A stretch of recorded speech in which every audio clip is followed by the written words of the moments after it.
The actor walks onto the stage and forms a picture, even with a body alone on an empty stage, and then the actor opens their mouth and they add text to the show. And that's the beginning. And there's a long history of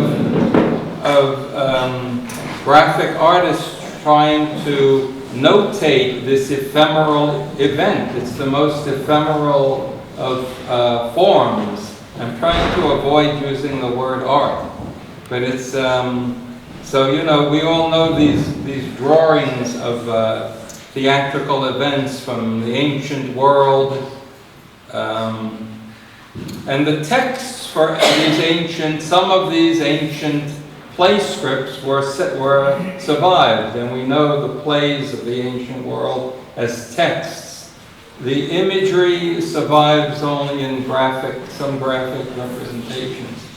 And in the European tradition, there was these mystery plays as a form of popular education and entertainment. These mobile stages that would go around the fairground.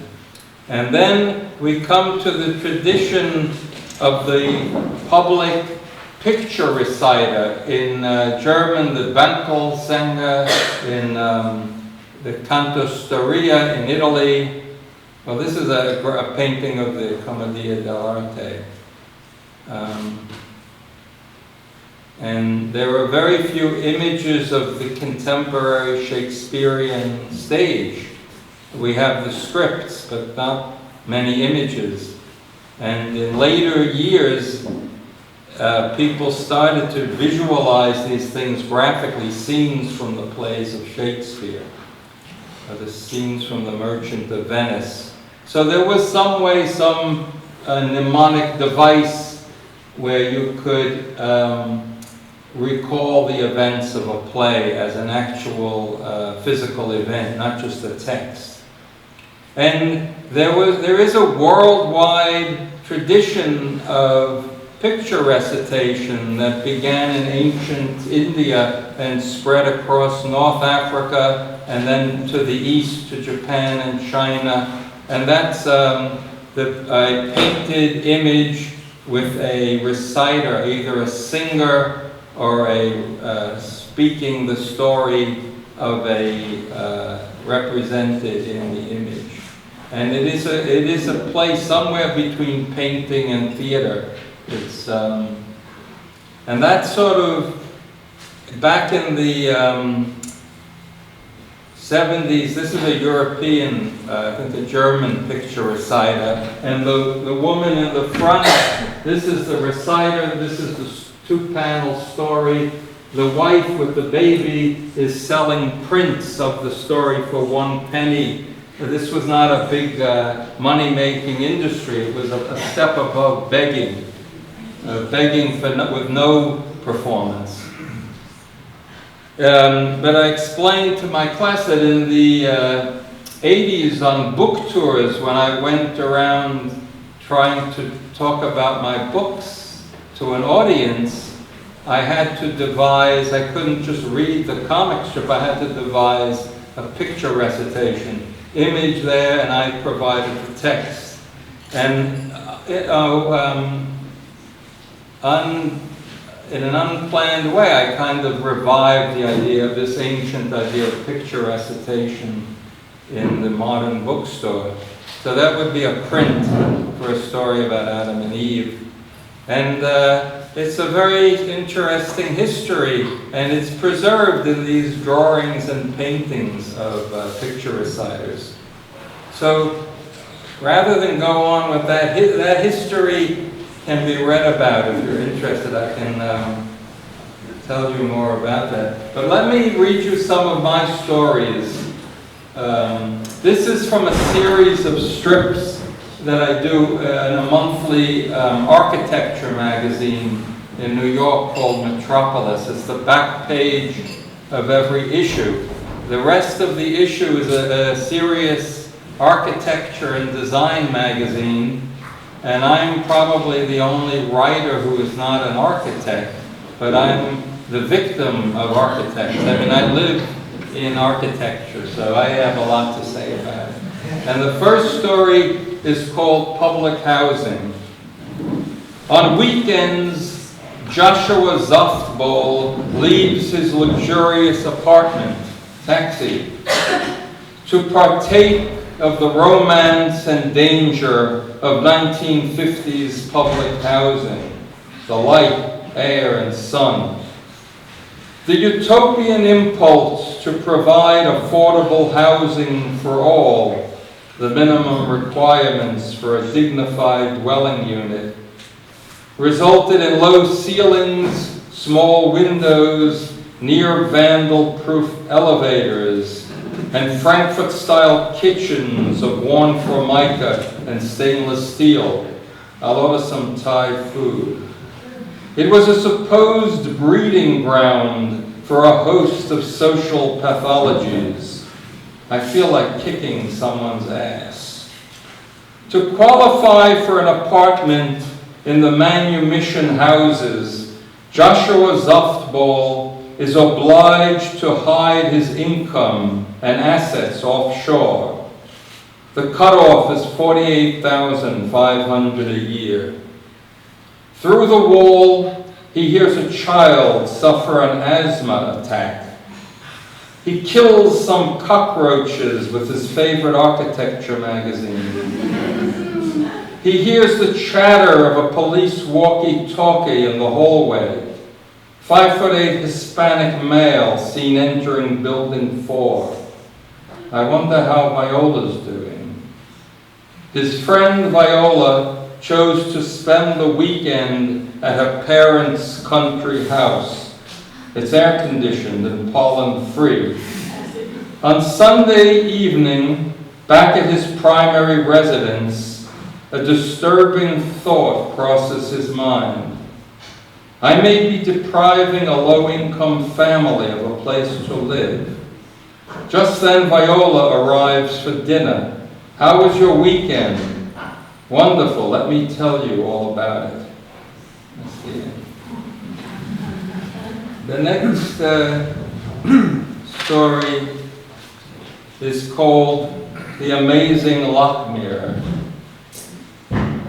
Before he could read, Huron Lockmere displayed an uncanny ability to decipher universal price codes. You little rascal. Pepsi Cola, 2-liter bottle at $1.99. As a teenager, he enjoyed showing off. Hide everything but the barcode. Acne facial tissue, 200 sheets at $3.29. To memorize 100 billion barcodes is in itself a stupendous feat. Votive baked beans, 16-ounce can at $1.59. But to know the current price of each product without access to the store's point of purchase computer and database verges on the paranormal.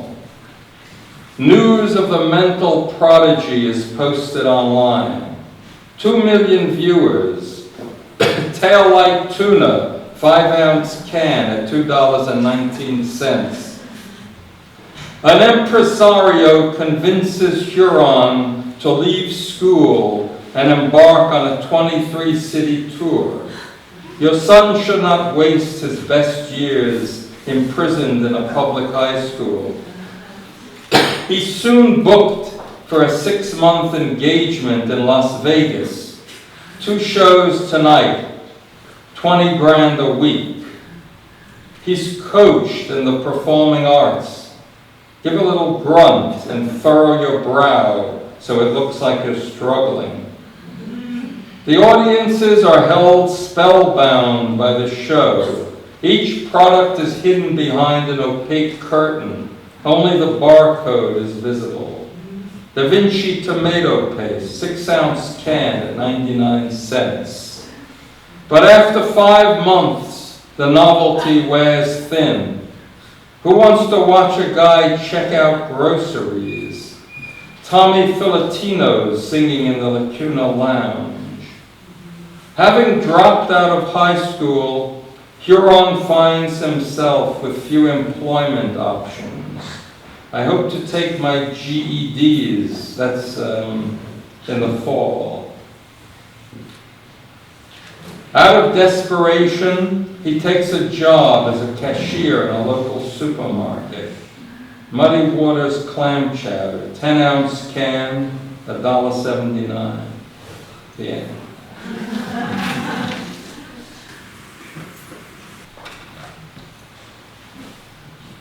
The next story is called Lossless Things. The sorrow and regret associated with the loss of a cherished object is a thing of the past. My dear, you're missing an earring. Every personal possession is routinely synced to an online registry. Username Lorelei, my password is... Should the object be misplaced through accident or theft, its whereabouts can be instantly established via a global positioning system. Northwest corner of Uville Avenue and 13th Street. An embedded chip can initiate and receive audio and video communications. This earring belongs to Mary Cuspar. It's of no use to you. Instead of triggering a spate of legal restitutions, he's ignored all of my messages. Does he speak English? Knowing where the thing is blunts the sting of its loss. He keeps it on his dresser next to a fetish figure. The desire to press criminal charges subsides. A week after he found it, he sold it on the street to a Moldovan tourist. Give me $10. And it's now in the ear of a teenage prostitute in Odessa. The urge for repossession is completely lost. As long as I know where it is, I feel better. In old age, one can fondly look back at all of those possessions that were borrowed and never returned. My first iPod, now at the bottom of Randall Prakop's underwear drawer. Possessions that were stolen in broad daylight. My 24-inch dysmorphic mirror in an upstate thrift shop. Possessions that were accidentally lost. My little Eva doll in a garbage dump on Staten Island. Possessions that were carelessly misplaced. It's all still there. Yeah.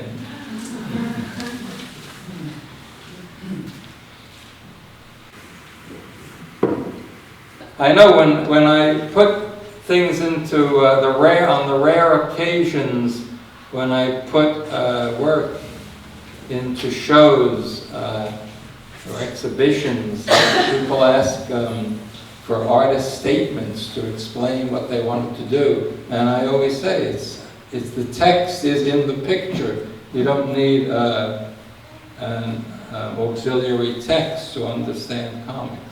The commentary on the work is within the story itself. So, in any case, I don't know. I was just kidding. There might be some question. I can't really see. No? How do you come up with the stories? Well, based on I had these strips were done. There was a time in the old media landscape when I made most of my living from magazines and newspapers. I had weekly deadlines and monthly deadlines. And I knew that if I missed my deadline, I would be out of a job. And this necessity drove me to these all kinds of incredible, out of desperation, I had to come up with a good story every week. And I would wait until the very end of the week, hoping to come up with a better story. I put off, and then I drew it very quickly. I only had maybe 1 day, or less than a day. But it was, yeah,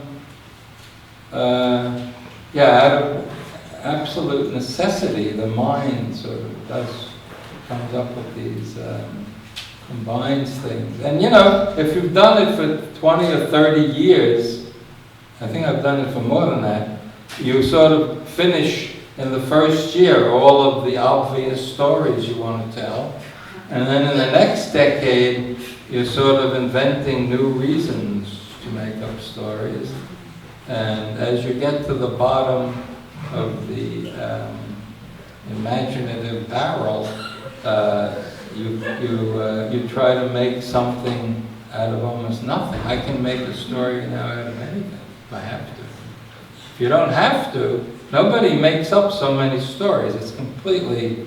I may be in a bar at night, but people tend to tell the same stories over and over. But, so it's a kind of strange, unnatural thing to do a serial production, that much work. I don't think most writers have to write so many stories. Yeah, there's a question. I'm a fellow New Yorker, and so I appreciate the humor, and I was just wondering if you feel like over the years your sentiments have become less New Yorker and more universal. There's this sort of, you always felt that they had universality. Well, I think globalization has something to do with that. I mean, that the world is, you know, there's an economy. A lot of my stories are about economics and business, and that's a worldwide phenomenon. So in that way they are.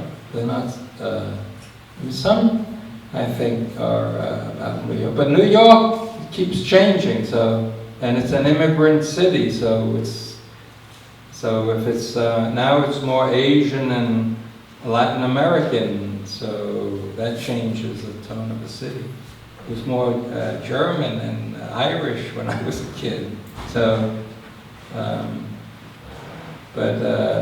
yeah, I think it's a pretty, but I mean, I try to put these things in very particular situation. I try to make them as specific as possible for my story.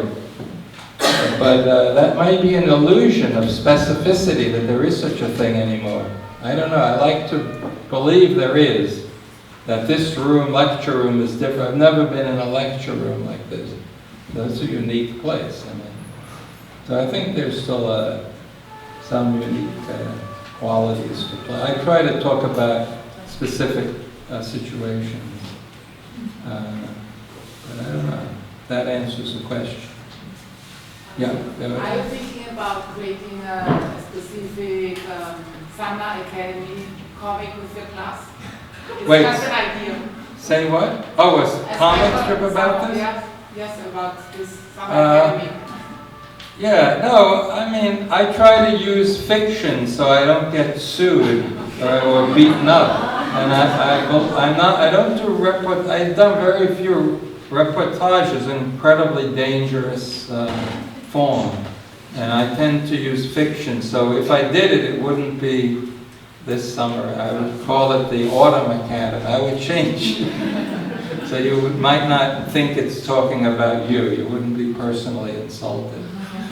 No, but I do. I use fiction, so there was another hand back. Yeah. Yeah, I was wondering, how do you present the text that you have read out loud now in comic forms? How do I present it? Yeah, because you don't always read with your... Yeah, I cut away the narration part. If you saw the, let me think if I can show you one. I think if I jump out, I'll lose my place. But they're one-page strips, and they're reformatted for the recitation. And I remove the narration, which is usually at the top. And the speech balloons remain. So I'm reading the missing text. But I've made some specifically for recitation. I've made some for theater that don't exist as print comic strips also. Yeah. But would you say that that is a more effective way of reading the stories than actually reading them? Because when you read them, you can't look at the picture that way. You should read the text and we can look at the picture at the same time, which is a big difference to me. Well, this is a big problem historically with notating text, image, events. In theater, you hear the text and your eyes can work while your ear is working. And the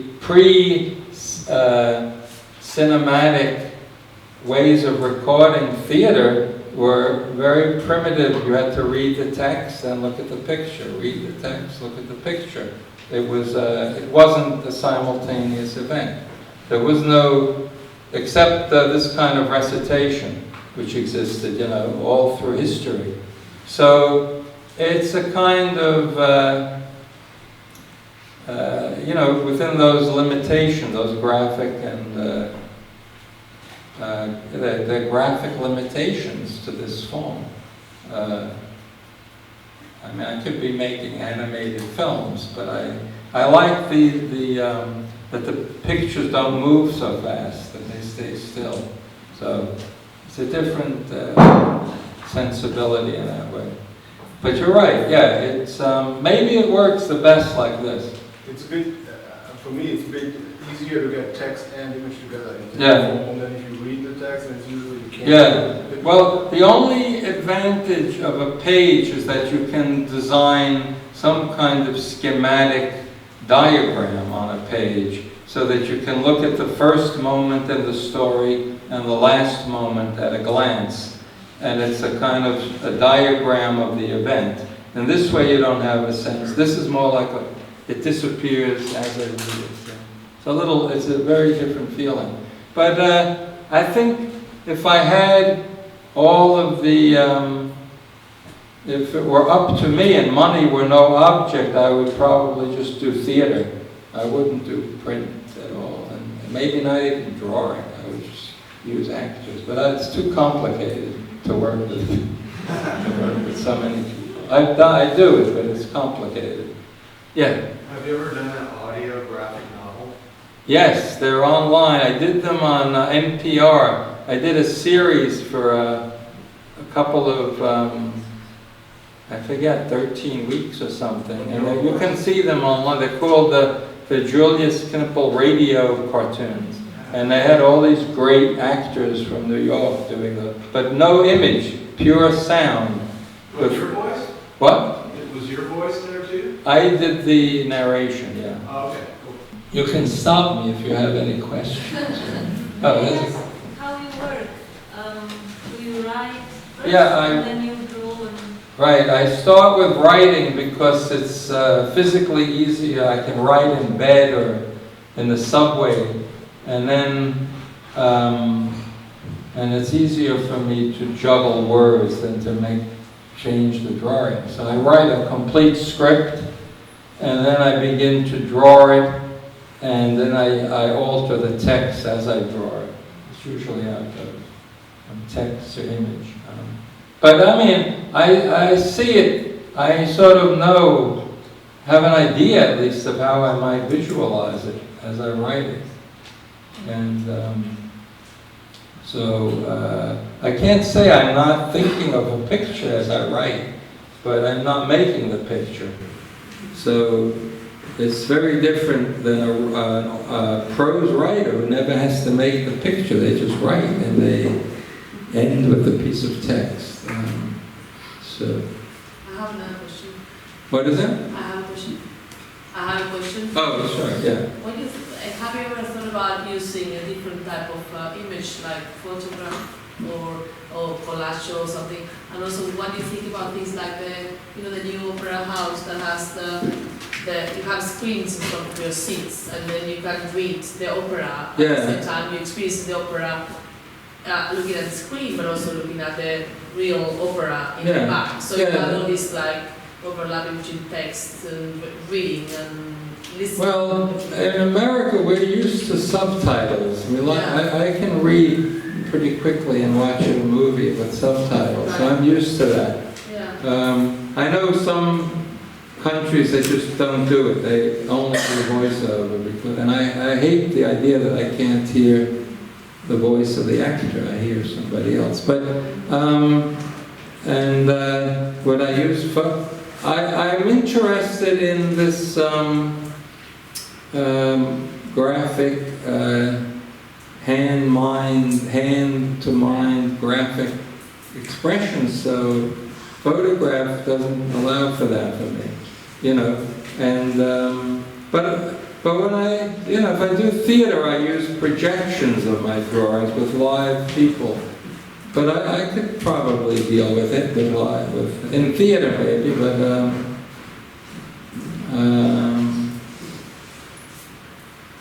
yeah, I like the idea that the writing is my handwriting and the drawing is also handmade. So, and I like this tradition of handmade drawings. I don't know, that predate, you know, it's all post-lens-based drawing. I do kind of drawing somewhat based on observational, acquiring things I've looked at all my life. And so I think it's influenced by the lens, but I don't want to just use a lens to photography. But there are a lot in Italy and in Central Latin America. There's a big tradition of the photo novella, you know, and it was actually went out of business immediately when videotape was available. I know in Mexico it ended. There was a big industry and everybody was finished. And people could get a movie and watch it at home. So it was kind of a poor man's movie.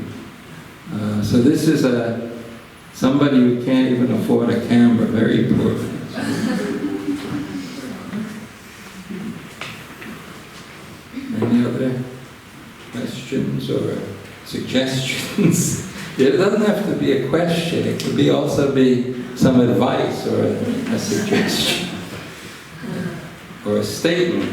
You know how people always say, "What's your question? Get to your point." I don't care. You don't have to have a question. You can just say something if you feel like saying. I think maybe, unless there are any questions or comments, maybe that's a good way to end an imaginary death. So thank you for coming.